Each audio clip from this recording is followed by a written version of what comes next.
Yeah, that body's a blessing, girl. I ain't tryna pressure her, but she messed with the temperature. Heart wrote the song, but I am the messenger.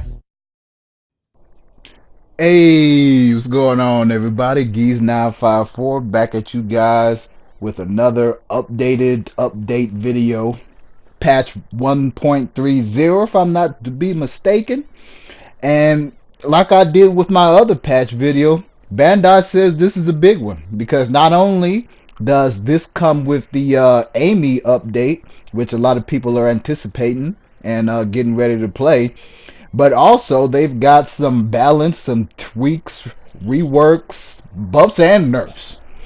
So without further ado, we're gonna get right into the patch notes because I'm here to read stuff for you guys who you may not want to read it for yourself. But in case you do want to read it as far as the character balances go, I will put a link in the description below. So here we go without further ado. Okay. More level or move level. The level of strength of an attack when pitted against another attack. There are 3 levels: weak, middle, and strong. Move levels affect battle in the following ways. Okay, now this one here, they're talking about weak, middle, and strong attacks, not specifically kick, horizontal, and vertical attacks. And this portion of the patch notes here, it says the list is written from the perspective of you when you hit the enemy or when the move in question or make them guard.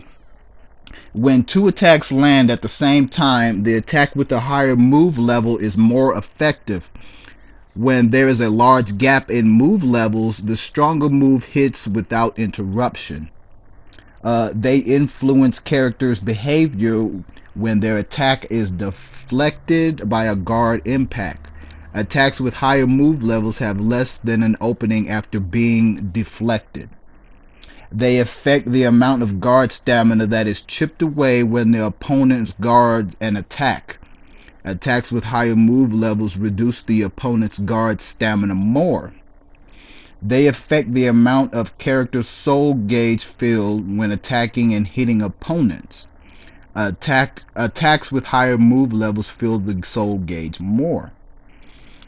The only vertical attacks that can crush an opponent's guard are those with move levels is middle or strong.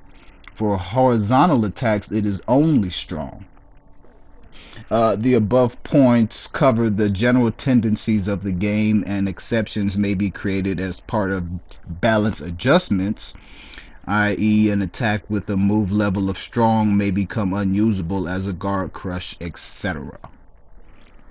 So that portion is basically, they're giving you an example of how weak, middle, and strong attacks affect each other when it comes to guard crushes, when it comes to blocking, which comes to which ones have priority over another one. Pretty useful. Pretty useful. Okay, here we go. Battle system. In version 1.30, we made changes that weren't made in versions 1.10 and 1.11 relating to the battle system. Reversal edges and guard impacts were designed to be as a method of withstanding enemy attacks in exchange for spending a resource called guard stamina. But there ended up being little differences between the guard stamina of players who use the moves often and those who use them rarely. Really? You're just finding that out? You're just realizing that?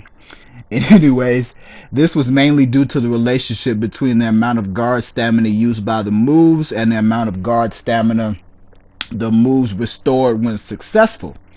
In version 1.30, the amount of guard stamina that is used has been increased, providing more opportunities to crush an opponent when crush an opponent's guard when they make frequent use of reversal edges and guard impacts. For each character's unique action with guard impact properties, due to restrictions on their timing and the attacks they repel, we have not decreased their guard stamina. This is in part to preserve each character's individuality. Yep, they probably should have They probably should have nerfed that part too, in my personal opinion, or got rid of it in general. What they're talking about there is the characters who have like reversal edges inside of their combos, which yeah, let's continue. As for control improvements, we've made adjustments to a number of input windows, including advanced inputs, movements, jumps, guard impacts, grapple breaks, reversal edge classes.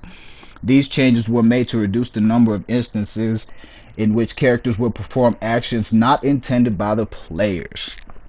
Okay, let's move on. Advanced input window. Delay the startup of the advanced input window after taking damage from an opponent's attack. This was done in order to prevent moves that were being interrupted by an attack from accidentally being performed after recovering. No changes were made to the input windows of actions you intentionally perform immediately after another action or after guarding an opponent's attack. Jumping. Adjusted the input window so that moving from to the side and guarding will result in fewer cases of accidentally jumping. That has happened to me a couple of times. I'm glad that they have looked into that. Backward rolling. Fixed an issue in which players could roll backwards repeatedly without returning to a standing position by using certain inputs. Throws. Fixed an issue in which certain characters' throw attacks were being treated as weapon attacks. Critical edges. Fixed an issue in which certain characters could move using certain actions during the activation sequence even though time had stopped. Excuse me. Stun combos. Fixed an issue in which multiple stacked stun types will not be counted correctly for certain stun behaviors. Voices, sound effects, and animation. We adjusted the behavior of certain timings, changed the effect for moves that cannot be grapple broken in order to make them more distinctly discernible from unblockable attacks. The unblockable sequence of IV summon suffering was fixed in the next update. In-game text mentioning the move cannot be grapple broken will be added in the next update. Added effects for when health is restored, guard stamina is restored, and soul gauge is restored. Alright, grapple breaks. This is about to be the meat and potatoes, folks. The following adjustments were made in order to lower the difficulty of performing grapple breaks. Increase the hit stop duration at the start of the throw in order to lengthen the window input for a grapple break. Also, the focus will now zoom in on the character during this time to show that the grapple break input window is open. Previously, the success or failure of a grapple break was determined immediately when the command had been entered, but the timing for this has now been delayed so you can retry the grapple break for a set time after being grabbed. The last input you make during the window will be used to determine the grapple break success. Per the above changes, the length of the grapple break window has been increased up to 9 frames.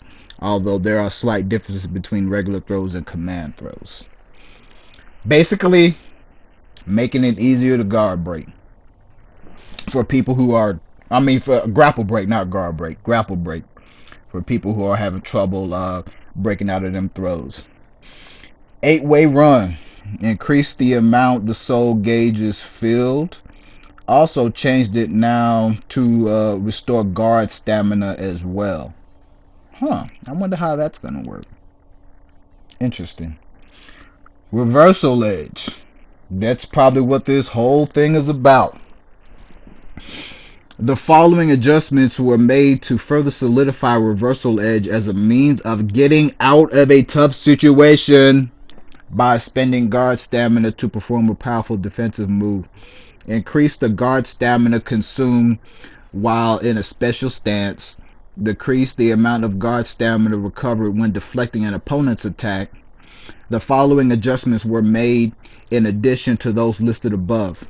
When shifting into a clash upon hit, the startup window for your action has been delayed in order to reduce the instances in which you perform an unintended attack. The duration of the input window has also been lengthened, decreasing the amount of soul gauge earned after successfully activating Reversal Edge Clash. When hitting with guard break before the startup of Reversal Edge, the counter attack has been treated as an attack counter previously, but it will now be treated as an impact counter. However, the timing of the hit is completely simultaneous. It will continue to be treated as a different kind of counter hit rather than an impact counter. The following adjustments were the following. This is for guard impacts and reversal impacts. The following adjustments were made to further solidify guard impacts as a means of getting out of a tough situation by spending guard stamina to perform powerful defensive moves. It increased the amount of guard stamina used by guard impacts. Reverse impacts still use no guard stamina. Reduced the amount of guard stamina gained from successfully repelling an attack. The amount of soul gauge increase remains the same. The stun duration after failing to repel an attack has been increased by 4 frames. The following adjustments were made in addition to those listed above. Slightly adjusted the input window when trying to guard during an animation of a forward step to reduce cases where the input would mistakenly not register. Fixed an issue in which players were unable to perform reversal impacts for the space of 2 frames while they were vulnerable after their attacks was repelled by a guard impact. Oh man. So what I take from all these notes is they are basically tired of hearing about people being tired of reversal edge and guard impacts. I know I am. Check one of my previous videos about a dude that rage quit. It was basically a video about a dude doing reversal edges the entire move or the entire game and still getting punished for it, so he left. You know what? Better late than never. Thank you, Bandai. Glad you did it. Glad you're paying attention. I'm digging it. But they also have a whole list of balances and tweaks for each individual character. Be sure to stay tuned to my channel because there will be a Voldo breakdown here, maybe later on today or the next day, because we're going to see exactly what buffs and or nerfs our main man Voldo got. So I will come back to you guys with that video. And if you're new to the channel, be sure to like and subscribe. Stay tuned for more Soul Calibur 6 and more gaming news in general. And I will see you guys in the next video. Tell me pretty lies, look me in the face. Tell me that you love me, even if it's fake.